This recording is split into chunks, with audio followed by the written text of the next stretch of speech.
The Guild is Maximum Lawyers' community of legal entrepreneurs who are taking their businesses and lives to the next level. As a Guild member, you'll build relationships, be held accountable, and learn strategies specifically designed to get you unstuck and accelerate your plan for growth. Members are also granted exclusive access to masterminds hosted around the country. Our next event is coming up, and we're heading to Scottsdale, Arizona. There's something truly magical about the power of these in-person connections where real-time breakthroughs happen. Picture this. You're surrounded by like-minded law firm owners tackling your business and mindset challenges together. The energy is electric, the insights are transformative, and the results are game-changing. Investing in yourself is the best decision you'll ever make. The knowledge, strategies, and breakthroughs you'll gain are priceless assets that will supercharge your practice and propel you forward. Join the Guild and secure your ticket to Scottsdale at the best possible price by visiting maxlawevents.com. In the last year, I have really gotten active on social and tried to engage my firm even more on social. And so what I've tried to do was to try to provide value to my audience by sharing articles, posts, videos, something that's bringing something of value to them. I'm also trying to humanize myself, try to relate to people, sharing fun things that I'm doing, sharing mistakes that I'm making, cool things that are going on with my family, with my kid. Run your law firm the right way. This is the Maximum Lawyer Podcast. Your hosts, Jim Hacking and Tyson Mutrux. Let's partner up and maximize your firm. Welcome to the show. Welcome back to the Maximum Lawyer Podcast. I'm Jim Hacking. And I'm Tyson Mutrux. Hey, Jimmy, we got a pretty awesome guest on today. You want to introduce him? Tyson, I'm always happy to have on members of our group. Those usually end up being my favorite calls and podcasts, and I'm really excited. Today we have Morris Lilienthal from Huntsville, Alabama on the line, and we're excited to have you here, Morris. Thanks for joining us. Well, guys, I'm excited to be here. I have been active in the group for the last couple of months and got turned on to that by somebody, and real thankful for that. It's been a great kind of a mini masterminding way for me to trove the great guests you guys are having and the great input that I'm getting from other guests and try to figure out how to incorporate that into my practice. And I'm excited to add to that if I can in any way. All right, Morris, so give us a little bit of idea of what your firm consists of, what you all do, things like that. Yeah, so we're kind of an old throwback firm. We are in Huntsville, Alabama, which is about 350,000 plus. We are in kind of a moderate-sized city that has seen a boom of growth over the years. Just shared out on Buffer just a minute ago a post from Money Watch that we're the number one ranked tech city, fastest growing tech city in the country. And so we have 6 lawyers now. We just hired another lawyer, older firm that's been around 80 years, and we have a very diversified practice. I do exclusively personal injury, and I'm really the only lawyer in my office that does, but I have a big caseload and do a lot of that. And then we do probate and estate practice. We do real estate. We do a lot of corporate and business law type stuff. So real diversified practice, which can present challenges and opportunities from kind of a marketing perspective. And Morris, tell us, how do you go about finding new clients? What's your best way of attracting possible leads? Is it individualized to you? Is it by advertising the firm? What do you prefer to do? Well, I think we kind of, if I look at this from somebody who's trying to say, how can we get new business, right? I mean, Tyson can be the greatest personal injury lawyer in St. Louis, and you can be the greatest immigration lawyer in St. Louis, but if you don't have clients, it doesn't do a whole lot of good. So really 2 buckets, I would say, is online and offline, right? So we want to attract new clients through our online things from our website and social media. And then offline, we're trying to stay in touch with our former clients, trying to stay top of mind. I think a lot of people have this misconception as a lawyer that I represented Mary Sue 5 years ago, and I did a tremendous job for her. She seemed ecstatic. But if you haven't stayed in touch with that person, 5 years later, when she needs a lawyer for whatever reason, she's not going to remember you. Most people are just totally wrong about that. So we have a very, very robust website. We have been building it over the years, building content and content and content. We have probably 1,500 pages of content. And so we are constantly adding content, good value things. I think you guys have talked about on prior episodes about long tail type searches. I would encourage folks out there to think about what you search when you're in a new city, or you're searching for an HVAC company, things you're looking for, issues that you have in your life. You don't search car accident lawyer St. Louis. Now, I'm bad about searching that in Huntsville to see where we show up, but that's not what the average consumer is searching. So we try to figure out and think like the consumer, our potential client, would be, and add value and content and blogs that way. For example, I've had insurance pages, right? So I know a lot of people will find me on some of my deep dive pages, these insurance pages that I'll do on State Farm or USAA. And because I'm thinking people are searching, I have car accident claim issue with USAA in Alabama, and other than USAA or State Farm on those specific pages, the only other lawyer showing up is me. So we really try to build a strong internet presence with there. So that is helping us, show up page one, right? And so then, the next thing is once you show up on page one, you've got to convert that person. How are you converting that? They usually to click on you, and then once they click on you, how are you then going to get them to actually pick up the phone and call or send in a lead? And so we have several ways we do that. As you guys talk a lot about Google reviews. We're big believers in Google reviews and Avvo reviews here at our office, and push that. Cool example I'll give you was a week or so ago, went to meet in-house with a new client, found us online, started talking to her a little bit, getting to know her and her husband. Her husband was in a bad motorcycle wreck. And I said, well, Miss Smith, how did you find me? She said, well, looking around. She says, when I started reading your reviews, she says, I knew 111 people couldn't be wrong. That's pretty strong. And these reviews are really in depth. We're very fortunate to have good clients that will leave information that future consumers can do. So that's, what we're doing right online, and in terms of our website is where we're really getting a lot of contact with that, and be glad to touch on, some of the social media aspects of what we're doing that I think we've got some really cool stuff that we're doing, and, give more of a information on that regard. I definitely want to get to the social media in a little bit, but I'm just curious because you all have a diversified practice. What are the benefits and the challenges of trying to market a diversified practice? Because, like with me, I can target personal injury, Jimmy can target immigration, but when you have multiple practice areas, what are some of those challenges and some of the advantages? Well, challenges is you get pigeonholed into one practice area. So, for example, one of my partners does nothing but real estate closings, and he touches a lot of folks every day. But the challenge is they think we're a real estate firm. So for my practice, if one of his closings next week gets into an accident, they may not think about calling Martinson and Beeson because they were only here for a closing. And so that's one of our biggest challenges is we kind of get pigeonholed there. The other is on the website, on an online presence, it's tough to try to do SEO for multiple practice areas. And what we have done, and to try to counteract both of those, is we have tried to do a very, very good job of cross-marketing. A lot of our business cards on the back have all of our major practice areas. Our folders that we give, new client folders on the front that has our branding and contact information, has all the major bullet points for our practice areas. We give out notepads that has all the marketing, that kind of thing. And then we're constantly telling clients that, and then in our direct mailers to clients, and when I meet with a client, wrapped up 2 cases this week, and I'll explain to them, look, you know what I do, Mr. and Miss Smith, but let me tell you what else we do. We're a full-service firm. We have lawyers that specialize in certain areas. You go to the orthopedic group now, just see there's not just one orthopod anymore. They've got somebody specializes in shoulders, somebody specializes in hips and knees and so forth. And so that's what I try to sell to our clients. And about a third to 40% of my personal injury clients, I probably sell them a estate plan when we're done. Because, they know, like, and trust me. And so when I tell them that we can do this, they want to jump on it. And so my partners do the same. And so that's a benefit to me in my personal injury practice is we are able to, now I've got contact list for a lot more people than I would normally have a contact list for.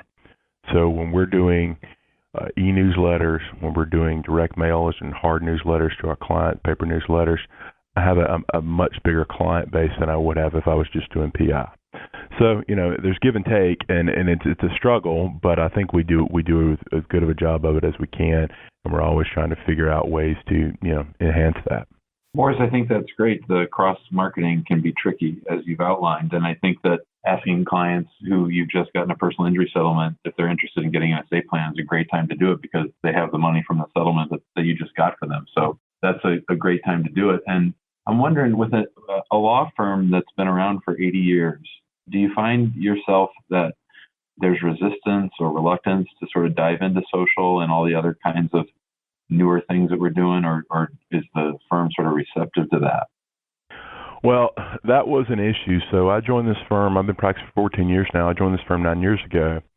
Came from a really small firm where I had a lot of background in doing SEO and direct mail and came to this firm that had been at that time in business 71 years. And, as I said, town was a smaller town when the firm was started. And it was one of these, hey, we know everybody in town. We've gotten good results in whatever practice area we've helped them in. People just come to us.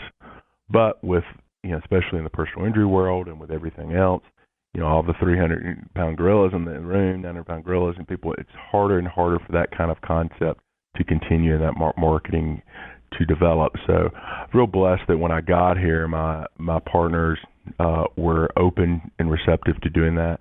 But when I got here, guys, we had a generic, awful, to be honest with you, FindLaw website that was generating no business. We had no social media page. And for people, you guys have talked about this in prior episodes, we had a treasure trove of former clients, but the firm in 71 years didn't have a client list. We had a case, kind of a case management system that wasn't very robust or not used well. And so we hired a high school kid to come in and put together a client list for us. We had it extracted from our case manager as best we could, and we just put it in an Excel spreadsheet to start with. And so it's been growing because the firm was built, on different principles and a different age, but we still rely upon a lot of those principles because a lot of those principles still work. But we've tried to expand that to be, more modern and to, continue to try to grow us in a 21st century way. Going back to the basics, I love it. What I want to hear about, though, Mo, is I want to hear about the Mo Show. I want you to talk about that. I want you to talk a little bit about your social media approach. Yeah, so love to appreciate that, and that's kind of how I connected with you guys. So what I would tell folks is, I've been on social for years, but I've not been active. I've been one of these people until the last year, occasionally post a picture about my kid, occasionally make a comment and do. But in the last year, I have really gotten active on social and tried to engage my firm even more on social. And so what I've tried to do was to try to provide value to my audience by sharing articles, posts, videos, something that's bringing something of value to them. I'm also trying to humanize myself, try to relate to people, sharing fun things that I'm doing, sharing mistakes that I'm making, cool things that are going on with my family, with my kid. And so in doing that, a couple of things that I've done in the last year that have really taken off and that I've been real tickled by was I do what I call tips from Mo, which are like a daily video. And I did one this morning when I came in, and I just do it on the fly, guys. I mean, it is not fancy. I take my iPhone, I hit the turnaround button, and I just do a quick 60-second tip. And it may be a business tip. It may be very rarely, but sometimes a legal tip, but usually a life tip, something fun or silly that's going on. And I do it, and I hashtag it, and I share it out on Twitter. I share it out on Facebook, share it out on Instagram. And I've really seen a lot of response from that. It's really cool. And then the other thing you mentioned, Jimmy, was the Mo Show Live, which is something that I've done, which has been going for several months now. I do it about bi-weekly show where I have either a local guest or somebody who is a nonprofit that I have a passion for, or somebody who's an influencer in the community that's doing something great in our community or that I want to share. And so I've been doing that, and it's the great thing about the Mo Show and the tips from Mo, the cost of it is negligible. It's non-existent, and I'm using Blue Jeans to do the Mo Show Live, invite my guest, share it over to Facebook, and tag my guest, pre-promote it through post on social, post-promote it, upload the video to YouTube, and do, but it's allowing me to connect with my audience, not only my audience, but through my guests and maybe their calls. It's allowing me to connect with their audience.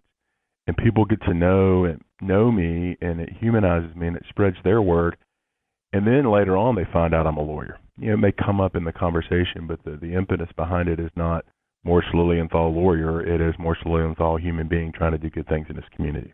And Morris, is that a conscious decision you made? Did you make a decision that I wasn't just going to talk about, personal injury concepts or car accidents or what to do when an insurance adjuster calls you and says they're not going to pay for your car?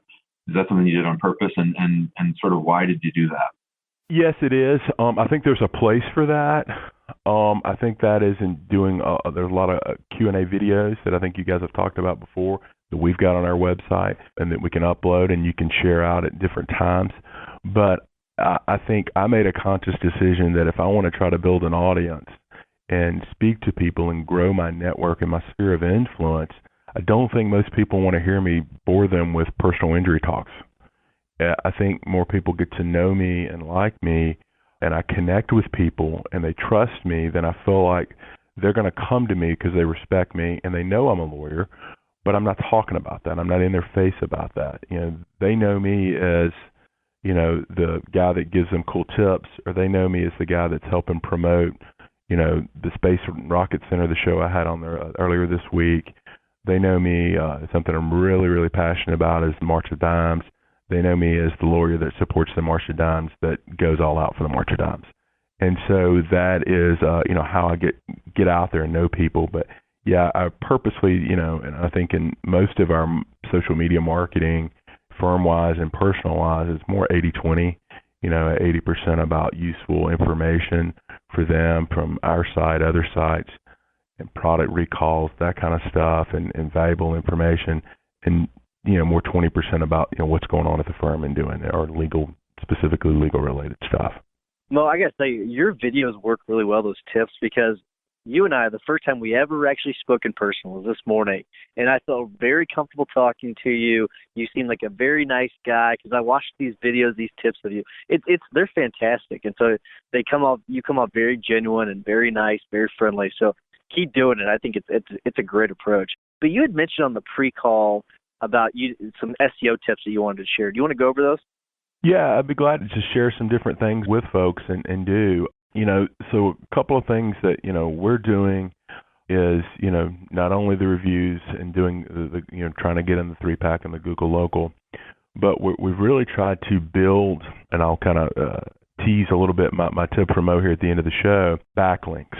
And, really two kings, and I'm no SEO guru, right? But I know just enough to be dangerous. And that is, the two keys are content and backlinks, right? And so content, you guys can control that on your own. You can build that. You can have people within your office share out, make draft content, or have a ghostwriter help. A million ways you can develop good content. It's not easy to do in the sense that you've got to make yourself do it, but it's not impossible. The backlinks is where we found a real more difficult time. And one thing we did was we tried to identify somebody that we at our firm could connect with locally that has a really strong website and a strong social presence. And so what we did is we found a group in town called Rocket City Moms, who's a past guest, by the way, on the Mo Show. And they are a local mom's website, and really dads too, but mainly moms. And they provide a lot of great, useful information. So what we found out was they had over 200,000 visitors a month to their website, at 26,000 Facebook followers. So we connected with them into last year and have now become an expert for them. And so every other month we write an article for them with some discussion on what they're looking for, but family related. So we did Why Every Parent Needs a Will. I did an article on choosing the right car seat for your child. Those kinds of things where we are having an article that is being posted on their website with all these visitors that they've got that they're sharing on social. So we're getting great exposure, but we're getting great backlinks. So I would really encourage your users, and I'll have a tip here later about another way of getting backlinks. It's so tough for lawyers to find really strong backlinks. And that's something that we've really, really focused hard on. And I think it's paying dividends by the way we're showing up in our search results. Morris, that's tremendous.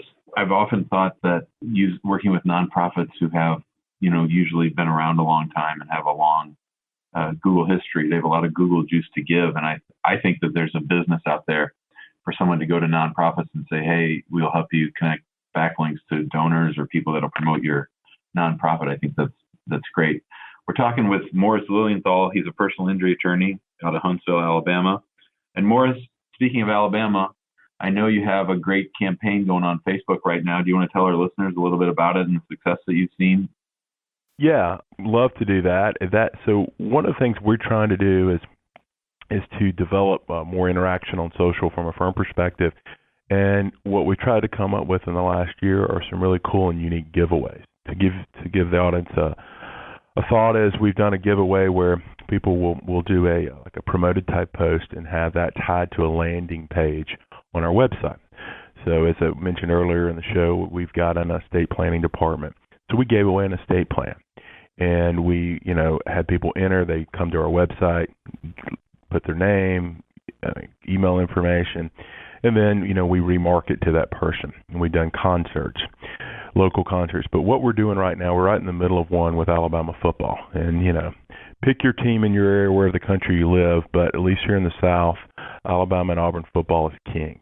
And so we've got football tickets that we're giving away to the first home game coming up in a couple of weeks for Alabama. We threw $250 budget at it for, I think, 3 weeks.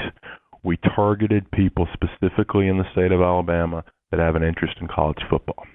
So when, Facebook allows you to really narrow down your interest. It's unbelievable, guys. In the last 2 weeks, we've still got another week to go.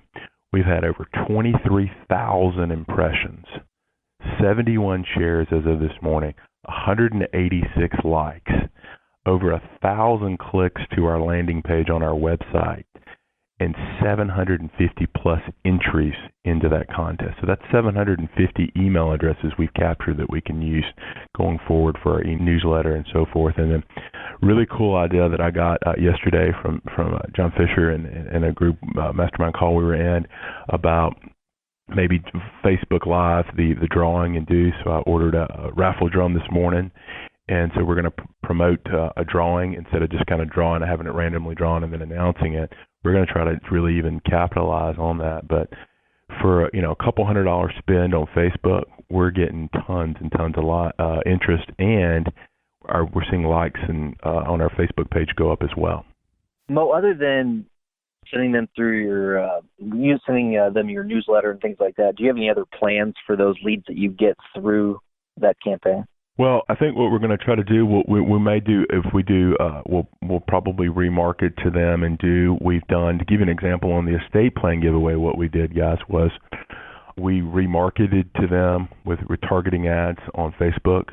We sent them the Facebook giveaway contest. We sent them an email that said, congratulations to Mary Sue, who we got permission from, the winner. But we know that since you entered, we have information or questions about estate planning, for example. So we directed them to blog pages on our website and Q&A pages that had more information so they could get more questions answered. And then said, look, if you still would like to do this, we'll be glad to provide you a 10% discount if you call us within so many weeks.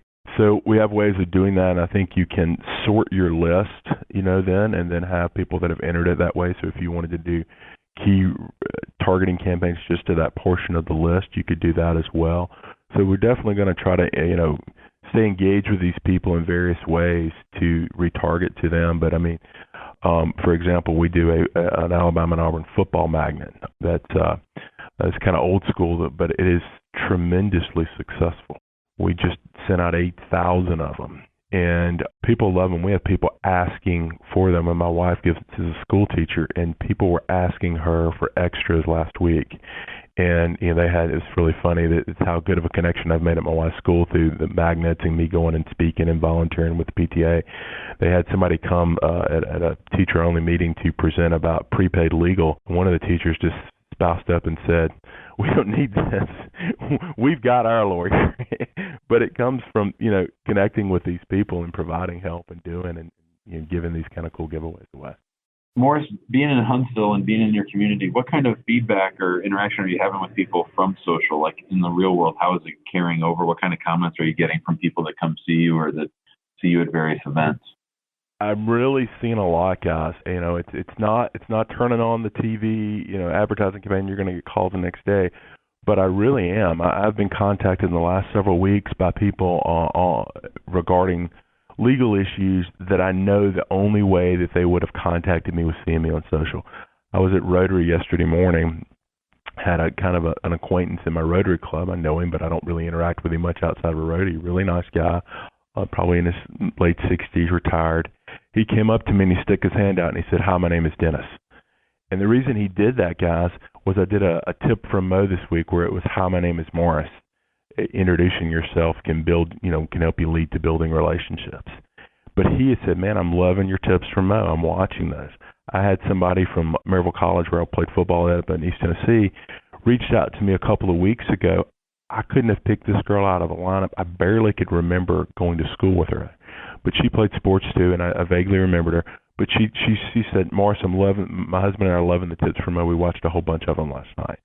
So we're seeing a lot of connections with that. And so, what I would tell people when it comes to the social stuff, guys, go for it. Don't be paralysis by analysis. It doesn't have to be perfect. I think lawyers get, wanting to make the video quality perfect and want everything to just be refined and perfect. I don't think potential clients, I think there's maybe a place for that in some types of videos, but I think most people are understanding nowadays, and you just need to get it out there and, have a mindset behind it. I've done a cool little thing on the weekends called the Weekend Work Shirt that just came out of just an epiphany. I was up here at 5:00 one morning in a hat and a Mickey Mouse T-shirt, and I just took a selfie and I said, "Your lawyer should be at work at Saturday morning, with a Mickey Mouse T-shirt on." And then out of that grew this Weekend Work Shirt hashtag. And to give you an example of how people pay attention, it's just kind of a way for my audience. It's fun because they're engaging. They love my shirts. They're all funny, wacky shirts. But it's a subtle way to show to my audience, hey, I'm at work at Saturday morning at 5 a.m. And I had a call with somebody asking me to be on a state board recently. And it's kind of one of these things where I wanted to, but it wasn't hell yes, so it was no. And I said, "Man, I really appreciate the opportunity," kind of thing. I said, "But I've just got a lot of irons in the fire." He says, "Oh, yeah, I know." He says, "I see your Weekend Work Shirts at work on 5 a.m. But I didn't even reference any of that. But that guy follows me on social, and he's seeing it. So I really think it's getting me out there. I'm getting seen and doing, and I've really been, and it's fun, and I'm enjoying it. Man, I love it. The power of social media, the power of video. We get example after example. It's freaking amazing. So I think that's awesome.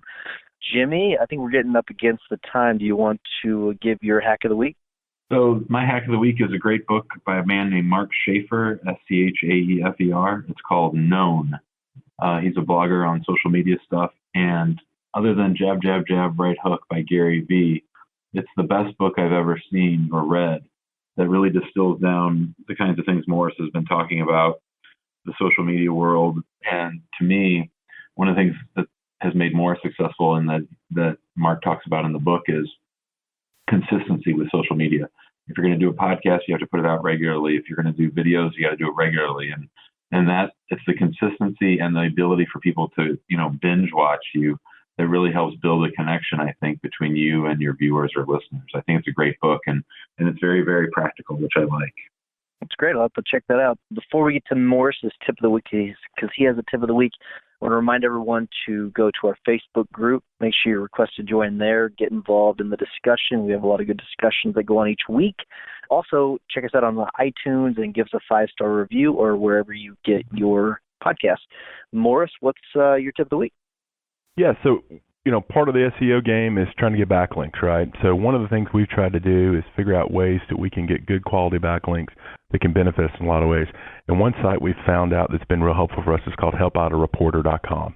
So this is a site where reporters will send out blasts about looking for information from subject matter experts, where they're either looking for, just quotes or little bits of information or even articles. And we've got somebody here that will filter through those and then will forward it to me on things that may be applicable. But to give you guys a quick thing, we've gotten mentioned recently. I've been mentioned in the Huffington Post. I've gotten Avo linkbacks, the ABA, NerdWallet.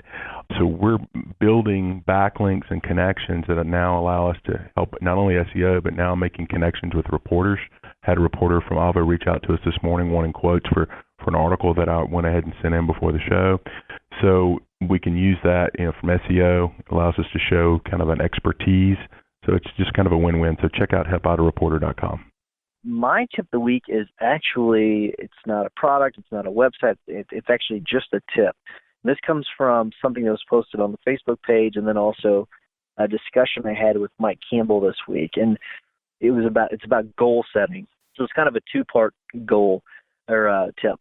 The one part is get your goals out in the open so you see them all the time, because I don't think that if you do see them all the time, you'll forget about them. They'll go on the back burner. You'll get caught up in the day-to-day activities, and they won't be front of mind. So you need to have them out in the open. The other one is don't make your goals too complicated. Make them very simple. Set a few goals a quarter at most, and then break those goals down a little bit more so that you can achieve them in chunks, small little bites, small victories. That way you can achieve those bigger goals. So 1, get them out in the open. 2, make them very simple. I'm not saying don't make them, big, hairy, audacious goals. That's not what I'm saying. Just make them simple. Don't overcomplicate things. So that's my tip of the week. You guys have anything else? That's it, guys. I really appreciate it and enjoy the podcast. And it's a great way for us lawyers that are around the country to kind of mastermind together, and really appreciate you guys putting this on. Thanks, Morris. Yeah, Morris, thanks for coming on. You've been great. You've given us a lot of great information, so we appreciate it. But you guys have a great week. Bye, guys. You too. Bye, guys. Thanks for listening to the Maximum Lawyer Podcast. To stay in contact with your hosts and to access more content, go to MaximumLawyer.com. Have a great week and catch you next time.